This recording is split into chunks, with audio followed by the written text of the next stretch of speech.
श्री श्यामलाल कठपालिया जी, माननीय इंद्रेश जी, बाबा भूपेंद्र सिंह जी, भाइयों और बहनों, इतना सुंदर कार्यक्रम, इतना भावपूर्ण कार्यक्रम, समाज और परिवार को एक साथ लेकर के, ऐसा कार्यक्रम कम देखने में आता है। और फिर एक अच्छे विषय पर किताब लिखने का संकल्प हुआ। किताब श्यामलाल कठपालिया जी ने लिखी। पुस्तक में छपा है कि गीता जी ने सहयोग दिया, पर हमने अभी देखा कि ये सहयोग सारे परिवार का था। इस विषय को जानने वाले विद्वानों का था।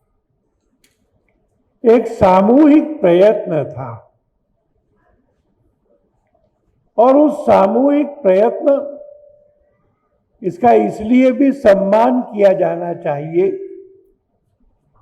कि वह 85 वर्ष के हुए, उनका जन्मदिन हुआ। ये सिंगापुर में नहीं मनाया गया, ये मॉल में नहीं मनाया गया, ये केक लेकर के और केवल आनंद विलास के लिए नहीं मनाया गया, एक सामाजिक हित के लिए, निरोगिता के लिए। और ये निरोगिता हमारे सब वैदिक ग्रंथों में, जहां सुख है वहां निरोगिता उसके साथ है। सर्वे भवन्तु सुखिनः, सर्वे सन्तु निरामयाः। निरामयता। और गीता में भी सात्विक भोजन कौन सा? आयु, सत्व, बल, आरोग्य। आरोग्य ये सब जगह का आवश्यक निरोगिता।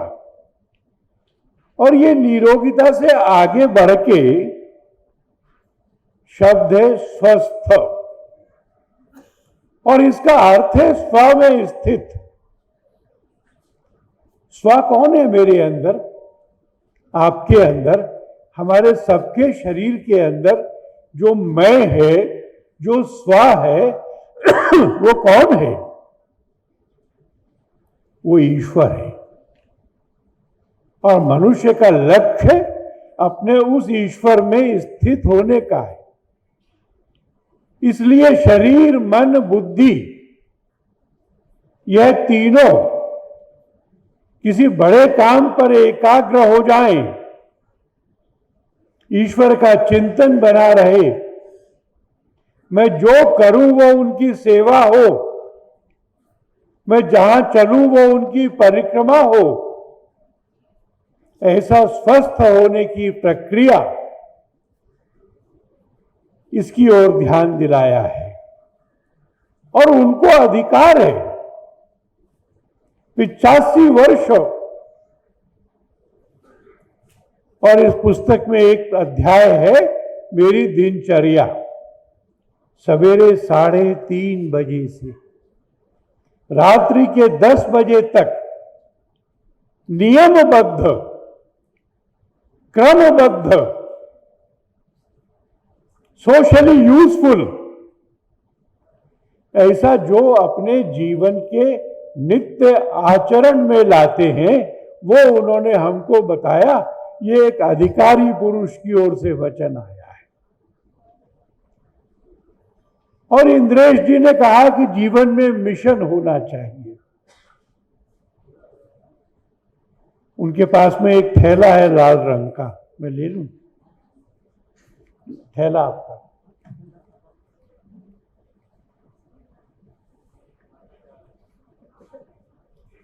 इस थैले की भी एक कथा है। 1973 में वो नागपुर में संघ का 3य वर्ष करने गए थे। तब संघ के पास में कोई एक भवन नहीं था। नागपुर की गर्मी में 2 किलोमीटर 3 किलोमीटर चल करके एक से दूसरे स्थान पर जाना पड़ता था शिक्षार्थियों को। तब उन्होंने उस काम के लिए ही थैला लिया था और उसकी स्मृति में उसको साथ रखते हैं। एक जिम्मेवारी उन्होंने ली, हमने भी ली। एक प्रतिज्ञा है, संघ का कोई भी कार्यकर्ता उस प्रतिज्ञा को लेता है कि मैं अपने देश के लिए, अपने हिंदू राष्ट्र के लिए ऐसा ऐसा करूंगा और इस व्रत का मैं आजन्म पालन करूंगा। ये आजन्म पालन करना। अपने अंतिम दिनों में चारपाई पे नहीं रह सकती। आखिरी सांस तक स्वस्थ रहने का संकल्प इस प्रतिज्ञा में शामिल है। और इसीलिए संघ की प्रार्थना में कहते हैं, पततु ऐसा कायो, यह काया गिरे। काया गिरती कब है? बिस्तर पे पड़े पड़े कोई मर गया तो काया गिरती नहीं है उसकी। गिरती है जब खड़ी होती है। खड़ा होता है व्यक्ति कर्म क्षेत्र में। आखिरी सांस तक स्वस्थ रहूंगा। जीवेम शरदा शतम, शृणुयाम शरदा शतम, पश्याम शरदा शतम।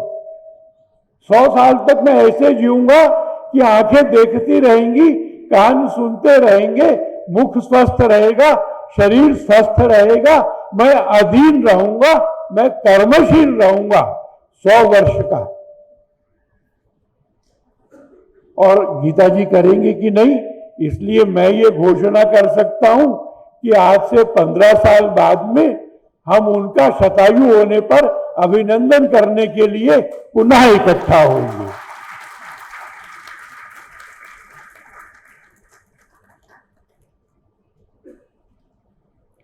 इंद्रेश जी ने बहुत कहा हंसने के बारे में, मुस्कुराने के बारे में।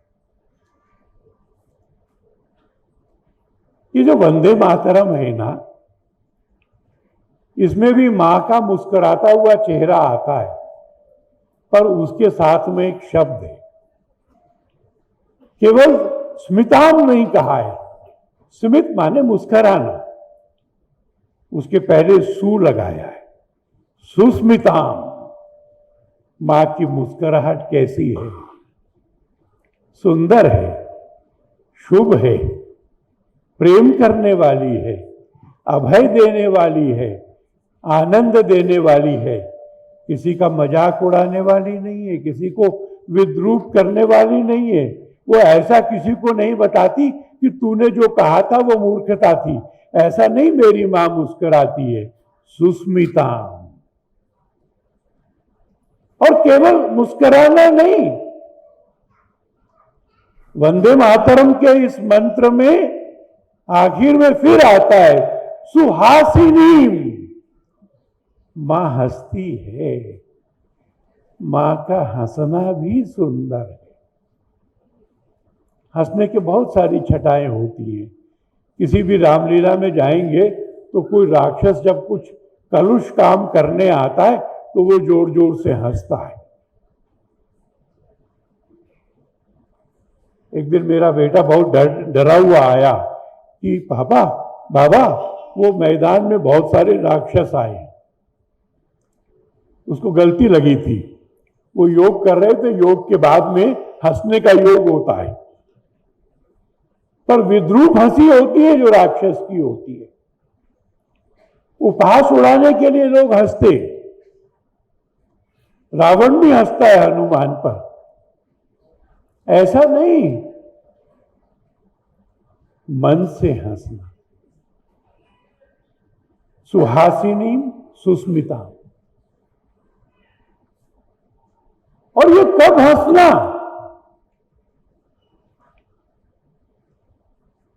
यह सुख और दुख दोनों के अवसरों पर उस सुख दुख की भावना से अलग होकर के अपने अंतर के आनंद को बनाए रखना। राम, तुम्हारा कल वनवास होगा, तुम्हारा कल सिंहासन पे राज तिलक होगा। इतनी बड़ी सूचना, और वो सूचना विमर्श करके दी, पूरे दरबार और प्रजाजनों की सहमति से दी। तो रामचरितमानस में लिखा है, उनके चेहरे की मुस्कान वैसी की वैसी बनी रही, अंतर नहीं आया। और जब गए कैकेयी के पास में और कैकेयी ने कहा कि वनवास में जाना है,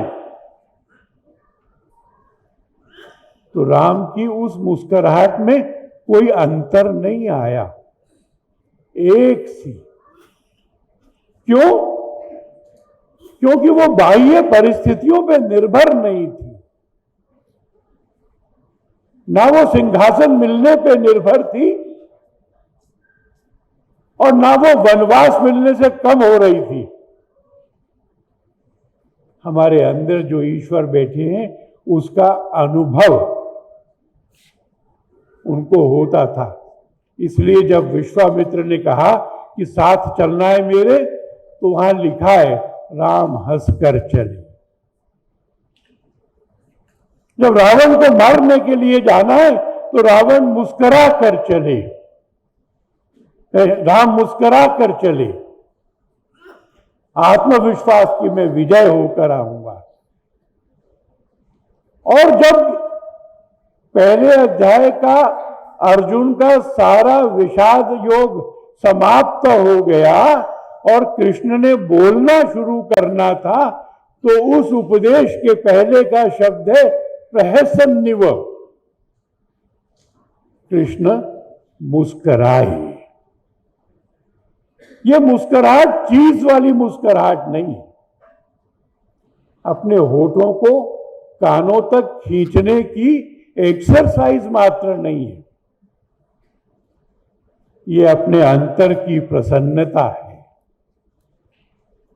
जीवन में एक पुण्य लक्ष्य, उस पुण्य लक्ष्य पर पग पग बढ़ा करके अपनी मृत्यु तक वैसा चलना, वैसा चल पा रहे, इसका संतोष होना और इस आनंद से जीना, स्वस्थ रह के जीना वेदों का आदेश भी है और उसका मार्ग बताने वाली ये पुस्तक। बहुत अभिनंदन, बहुत धन्यवाद